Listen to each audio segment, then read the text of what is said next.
প্ৰিয় দৰ্শক, ভাল মানুহবোৰ সোনকালে কিয় মৰে জানো আহক। আপুনি হয়তো প্ৰাচীন কাহিনীত শুনিছে যে ঈশ্বৰ বা ঋষিমুনিসকলৰ যেতিয়া কোনো দেৱতা বা অপেচৰীলৈ খং উঠিছিল, শাস্তি হিচাপে তেওঁলোকক এই মৰ্ত্যলোকত জন্মগ্ৰহণ কৰাৰ বাবে অভিশাপ দিয়া হৈছিল। এই নশ্বৰ পৃথিৱীখন সমগ্ৰ বিশ্ব ব্ৰহ্মাণ্ডত না ইমান ভাল না ইমান বেয়া ঠাই।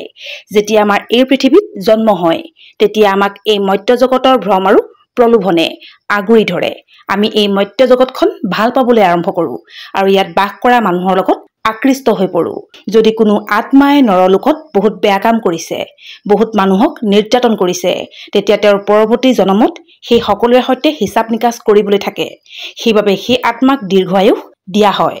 কিন্তু যিসকলে ভাল আৰু সৎকৰ্ম কৰে, তেওঁলোকৰ আত্মাই সোনকালে পবিত্ৰতা লাভ কৰে আৰু কিছু জন্মৰ পাছতে মুক্তি লাভ কৰে। ঈশ্বৰে তেওঁলোকৰ জীৱনকাল ছুটি কৰি ৰাখে, যাতে এই মৰ্ত্যলোকত আত্মাই কম কষ্ট সহ্য কৰিবলগীয়া হয়।